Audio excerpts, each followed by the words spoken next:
오늘 우리에게 주시는 하나님의 말씀은 사도행전 2장 36절로 47절까지의 말씀입니다.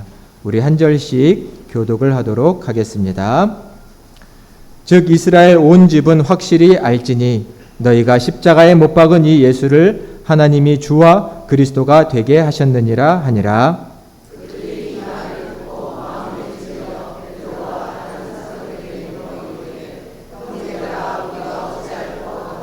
베드로가 이르되 너희가 회개하여 각각 예수 그리스도의 이름으로 세례를 받고 죄 사함을 받으라. 그리하면 성령의 선물을 받으리니.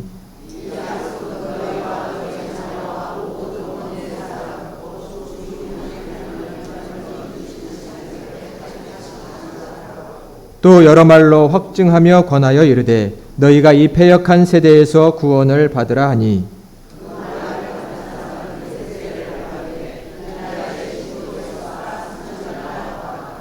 그들이 사도의 가르침을 받아 서로 교제하고 떡을 떼며 오로지 기도하기를 힘쓰니라.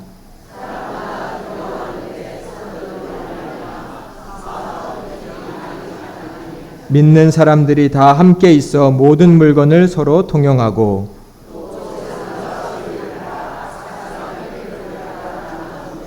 날마다 마음을 같이하여 성전에 모이기를 힘쓰고 집에서 떡을 떼며 기쁨과 순전한 마음으로 음식을 먹고 하나님을 찬미하며 또 온 백성에게 칭송을 받으니 주께서 구원받는 사람을 날마다 더하게 하시니라. 아멘. 네, 귀한 찬양 감사합니다.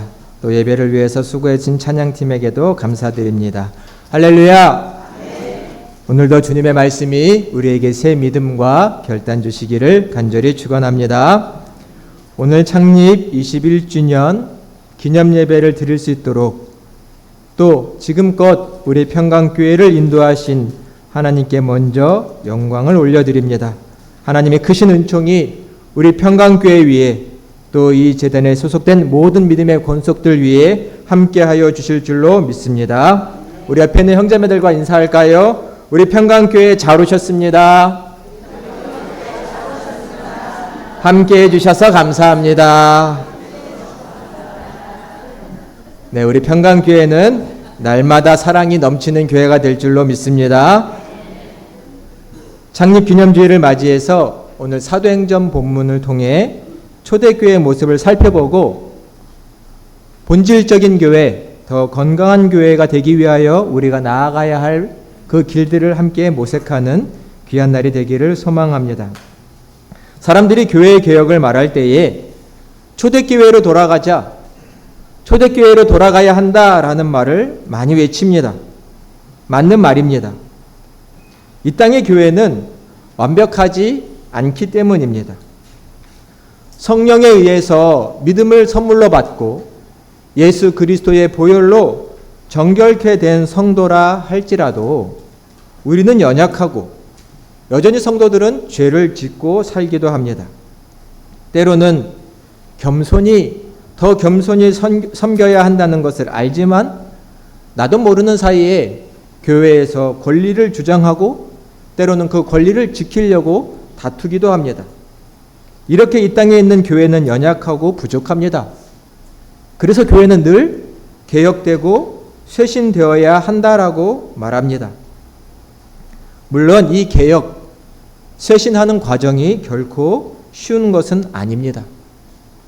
마치 몸에 암덩어리가 생겼을 때 큰 수술을 하는 것처럼 때로는 개혁과 쇄신의 과정은 아프고 쓰라릴 수도 있습니다.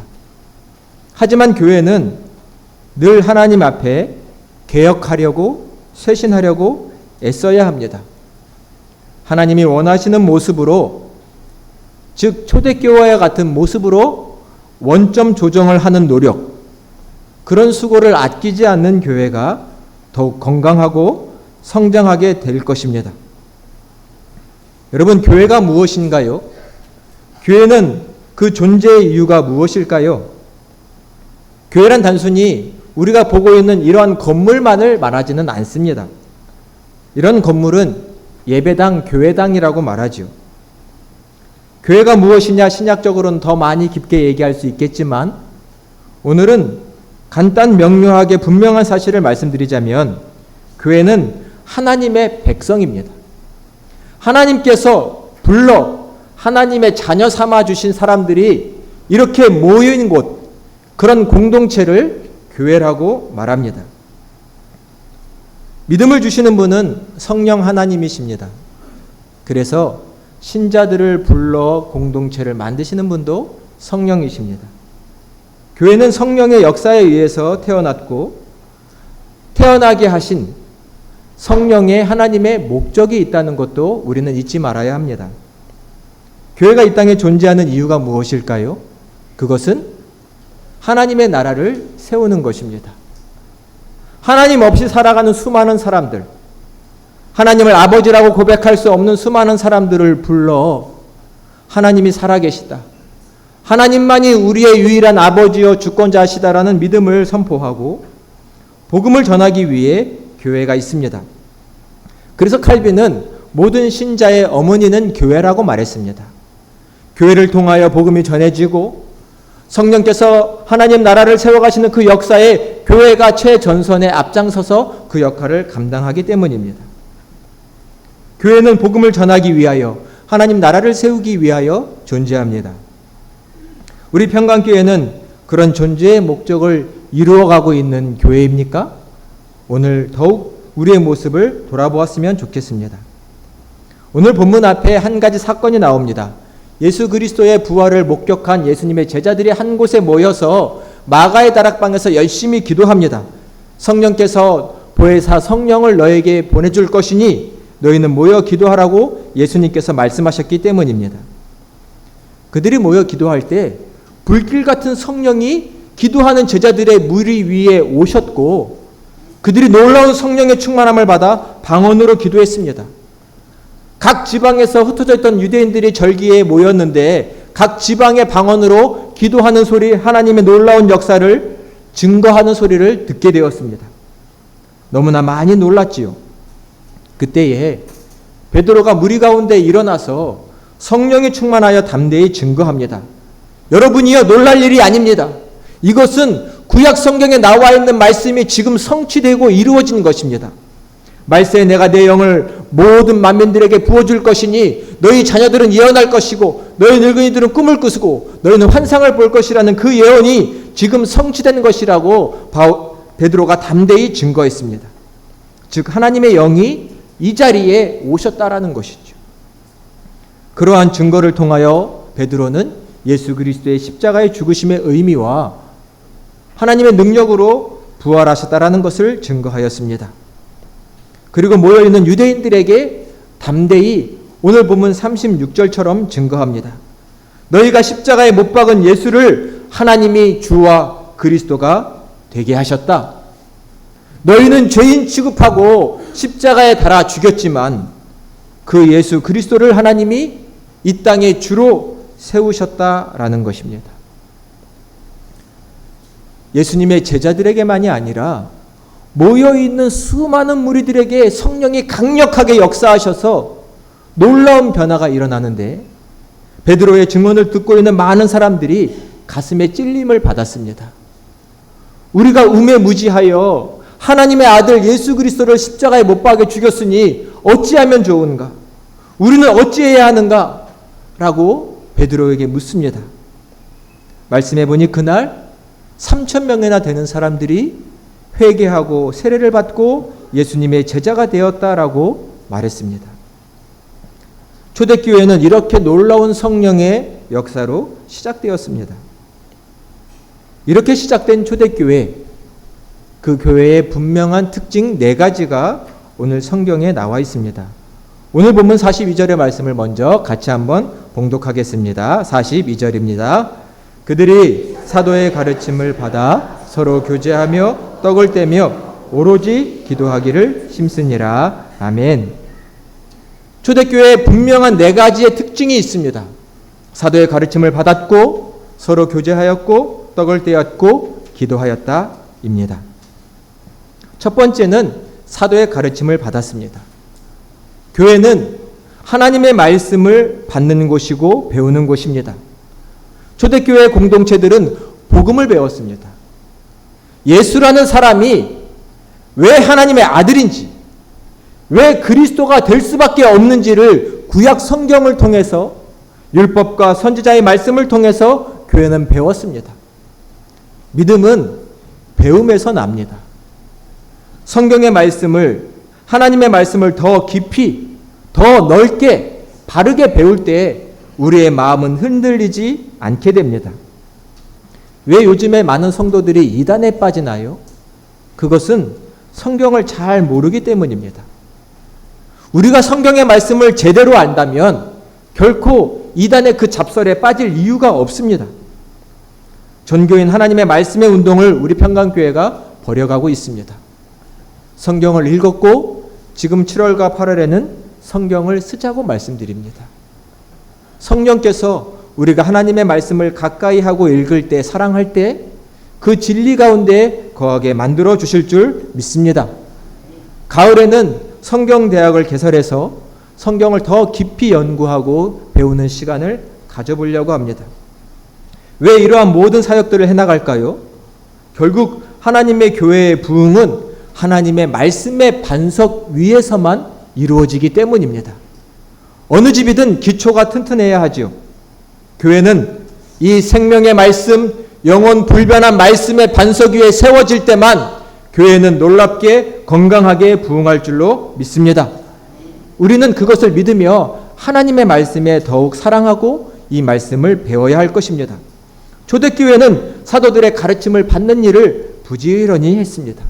우리 평강교회도 오직 이 생명의 말씀, 하나님의 말씀의 반석 위에 세워진 놀라운 교회가 되기를 간절히 축원드립니다.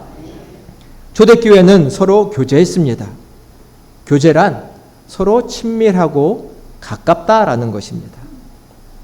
성령이 하시는 역사는 우리 가운데에 형제 사랑을 허락해 주시는 것입니다.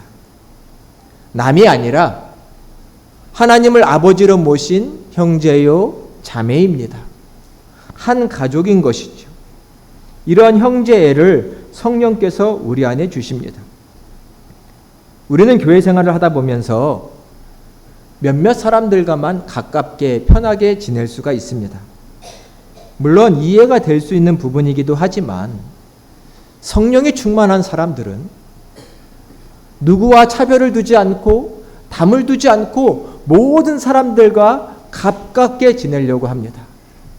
모든 형제와 자매들과 친밀하게 지내려고 합니다.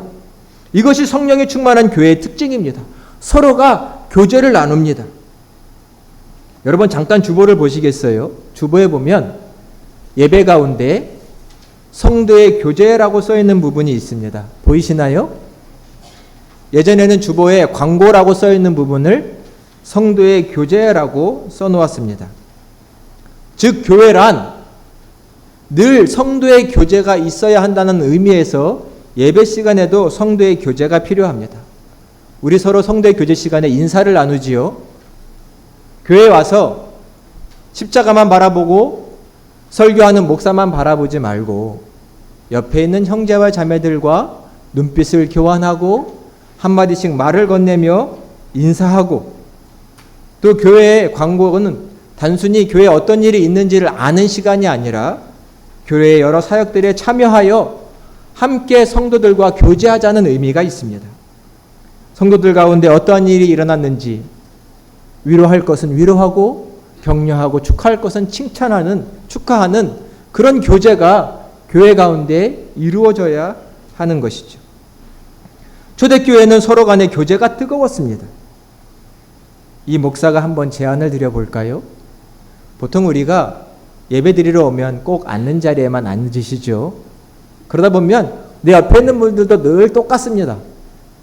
근데 의도적으로 여기도 앉았다 저기도 앉았다 하면서 다양한 분들 옆에 앉아보시면 어떨까요? 어색하시려나요? 해보십시오. 말도 건네보시고, 어색하지만 처음만 어색합니다. 2번, 3번 하면 안 어색합니다. 서로 가깝고 친해지는 노력. 식당에 내려가서 식사하실 때도 늘 드시던 분들만 드시지 마시고 저쪽도 가서 저분과도 먹어보고 이분과도 먹어보고 함께 서로 교제를 나눠보시기를 바랍니다. 교회는 성령이 이끄시는 교제가 있어야 합니다. 누구와도 막히는 담 없이 소통하는 교제가 있어야 합니다. 더욱 노력할 때 우리 평강교회는 성령이 이끄시는 성도의 교제가 가득한 교회가 될 줄로 믿습니다. 세 번째, 떡을 떼었다라고 말하고 있습니다. 이 떡이란 무엇보다도 성찬을 가리킵니다. 초대교회 때는 성도들이 모이기만 하면 성찬을 나눴습니다. 지금 교회처럼 절기마다 아니면 매주일마다 특별한 예식을 갖추는 것이 아니라 모여서 떡과 포도주로 우리 그리스도의 보혈과 그리스도의 찢으신 몸을 기억했고, 그 성찬에는 애찬이 따라왔습니다. 애찬이란 사랑하는 마음으로 성도들이 함께 식사를 하는 것이죠. 사랑의 마음이 중요합니다. 제가 대신방을 하면서 각 가정에 방문하고 잘 차려진 다과를 대접받고 함께 나누며 이야기하면서 이런 얘기를 참 많이 들었습니다. 목사님, 저희 예전에는 참 자주 모였어요. 서로 집들도 자주 갔고요. 참 재밌었습니다. 이런 얘기를 많이 들었습니다. 지금은 그런 모임이 없어서 조금 아쉽다라는 말씀이기도 하죠. 오랜만에 모여서 막 먹으면서 담소 나누고 웃고 하니까 즐거웠습니다. 아쉬워하지 마시고 지금부터 당장 시작해 보시기를 바랍니다. 밥 먹는 데서 정분 난다는 말이 있죠. 늘 자주 모여 밥 먹고 이야기하고 커피 먹으면 서로 정이 깊게 드는 법입니다. 우리의 가정에 서로를 초대한다면 그 상대를 향해 당신을 내가 사랑하고 존중하고 귀히 여긴다는 마음의 표시이겠지요. 사람을 초대하고 식사를 대접한다는 것 쉬운 일 아니지만 그 자체가 사랑인 것입니다. 우리가 교회에서 아무리 성찬을 많이 해도 공동체 가운데 사랑의 교제가 없다면 그 성찬이 무슨 의미가 있을까요? 주님이 제정하신 성찬은 공동체가 한 몸 이루고 서로 사랑하라고 주신 성찬입니다. 그래서 교회는 늘 사랑의 마음으로 떡을 떼고 성찬을 나누고 식사를 함께하는 교제가 있어야 될 것입니다. 부탁드리기는 구역마다 자주 모이시기를 바랍니다. 서로 초대도 하시고 초대할 때 만난 것도 하나씩 사가시고 선물도 사가시며 교제를 나누신다면 그 자리에 성령이 주시는 놀라운 은혜가 있을 줄로 믿습니다. 우리는 교제해야 합니다. 떡을 떼야 합니다. 그것이 초대교회의 모습이었습니다. 마지막으로 네 번째 특징은 오로지 기도했다라고 되어 있습니다. 성령은 성도로 하여금 기도하게 만드십니다. 여러분 지금 기도하고 계세요? 평상시보다 더 뜨겁게, 더 간절하게 작정하고 기도하고 계십니까? 그러시다면 성령께서 여러분의 마음을 주장하신 줄로 믿습니다. 성령이 하시는 일은 우리로 하여금 기도하게 하시는 것입니다. 하나님의 하실 일을 기대하는 사람, 소망하는 사람은 기도하게 되어 있습니다. 성령께서 우리를 통해 하실 일을 기다리는 사람은 기도하게 되어 있습니다. 성령은 우리의 영과 더불어 우리의 영이 하나님의 뜻을 바라며 기도하게 하시는 분이시기 때문입니다. 기도가 잘 안 되시나요? 짝을 이루어 함께 모여 기도를 시작해 보시기를 바랍니다. 기도가 안 되신다면 기도의 모든 자리들을 찾아가서 의도적으로 기도해 보시기를 바랍니다. 내가 애써 기도할 때 그 자리에 성령이 임하셔서 나로 하여금 기도하는 사람, 성령이 충만한 사람, 하나님의 음성을 듣는 그 사람으로 변화시켜 주실 것입니다. 교회는 늘 예배가 살아나고 기도가 살아날 때 교회는 살아납니다. 교회는 기도에 불이 붙지 않고는 부흥할 수가 없습니다. 아까 7월과 8월에 예배 인사를 뭐라고 정했지요? 한 번 더 예배하고 한 번 더 기도합시다. 까먹으신 거 아니시죠? 이렇게 기도하면 좋겠습니다. 인사하면 좋을 것 같습니다. 제가 성도님들 만날 때마다 한 분이 한 번 더 기도하고 한 번 더 예배하고, 그럼 다른 분이 어떻게 얘기해야 돼요? 한 번 더 기도합시다. 다시 한번 해볼까요? 한 번 더 예배하고 한 번 더 기도합시다. 이게 인사입니다. 인사. 7월과 8월에 이 목사를 만나시면 안녕하세요 하지 마시고 한 번 더 예배하고 그러면 제가 한 번 더 기도합시다 이렇게 얘기하겠습니다. 교회는 예배하지 않고 기도하지 않고는 살아날 수가 없습니다. 교회는 예배하는 곳이고 기도하는 곳입니다. 한 번 더 예배해 주시고 한 번 더 기도해 주십시오. 이런 영적인 운동이 있어야 교회는 뜨거워지는 법입니다. 사도의 가르침을 받고 서로 교제하며 떡을 떼며 기도할 때 이런 교회의 4가지 기둥이 견고히 설 때 교회는 성장하고 기도하게 되어 있습니다. 43절부터 보니 부흥하는 교회의 모습을 증거하고 있습니다. 사도를 통해서 표적과 기사가 일어나며 교회 가운데 백성 가운데 하나님을 향한 두려움과 경외심이 생겨납니다. 성도들 가운데는 서로의 물건을 통용한다고 되어 있습니다. 자기의 재산을 팔고 소유를 팔아서 가난한 성도들에게 나눠주었습니다. 놀라운 일이지요. 내 재산을 팔아서 가난한 성도에게 나눠주신 분이 계신가요? 그럼 우리 교회는 초대교회는 아직도 뭔가요? 이런 역사는 어떻게 일어날까요? 성령이 우리의 마음을 주장하시면 되는 겁니다. 인간은 스스로는 이런 일을 할 수 없죠. 자기의 재산과 소유를 팔아 가난하고 궁핍한 성도에게 나눠줘서 공평하게 되려고 하는 노력들. 이건 성령이 충만해야지만 되는 일입니다. 우리 평강교회에 이런 성령의 뜨거운 역사가 있게 되시기를 정말 간절히 축원합니다. 성령이 아니고선 이런 부흥은 없습니다. 그러나 성령이 함께 하시면 이런 역사는 우리 평강교회에도 일어날 줄 믿습니다.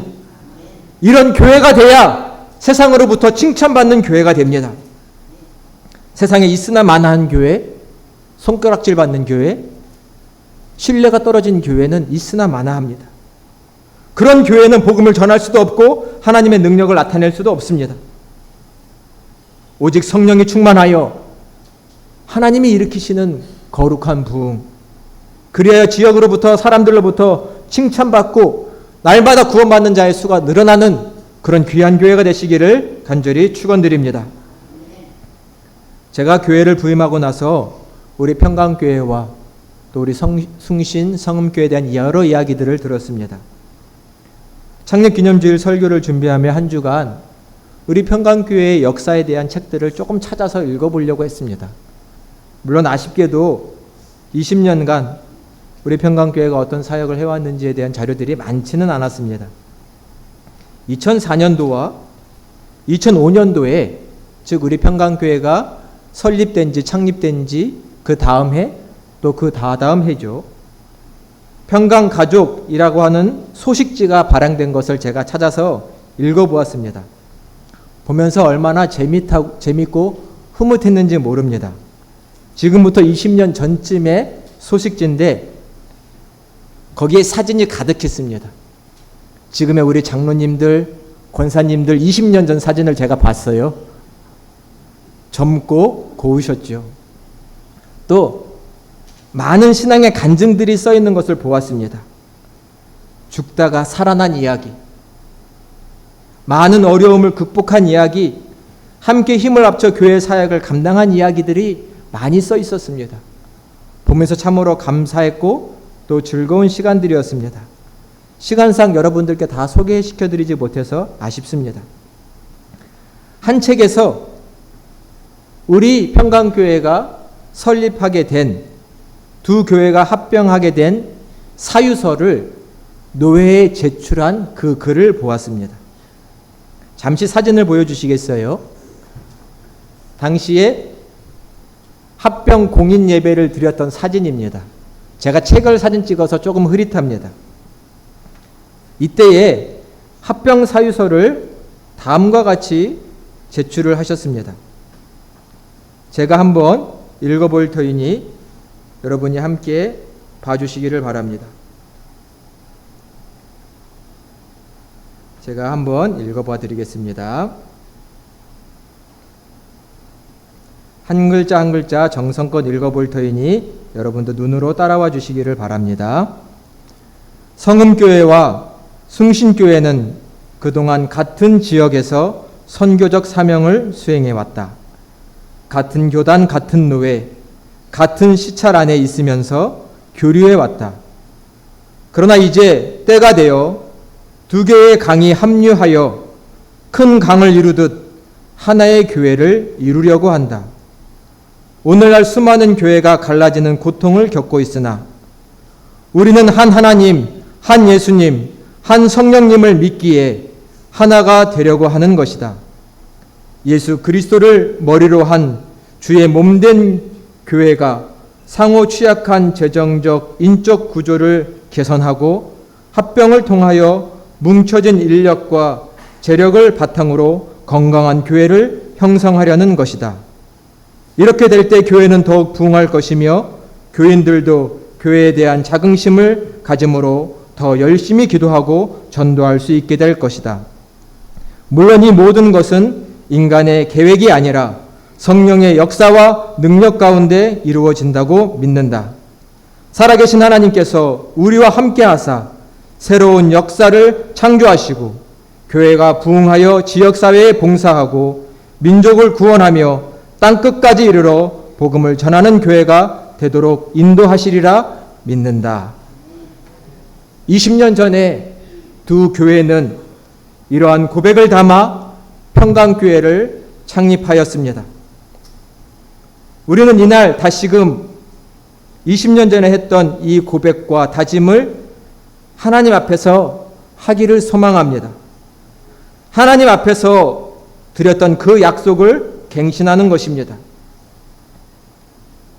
제가 말씀드려 볼 테니 아멘으로 크게 응답해 주시면 감사하겠습니다. 두 개의 강이 합쳐져 하나의 큰 강을 이루었다 고백했습니다. 지금도 변함이 없으신가요? 한 하나님, 한 예수님, 한 성령님을 섬기는 한 공동체가 되기를 원하시나요? 살아계신 하나님께서 우리와 함께하여 새로운 역사를 창조해 가실 것을 믿으시나요? 감사합니다. 우리의 이름은 오직 평강교회입니다. 한 몸을 이루어 하나님의 새 역사를 이루어 갈 것입니다. 평강교회의 새 역사, 새 바람에 저희 모두가 주님 앞에 귀히 쓰임 받으시기를 간절히 축원드립니다.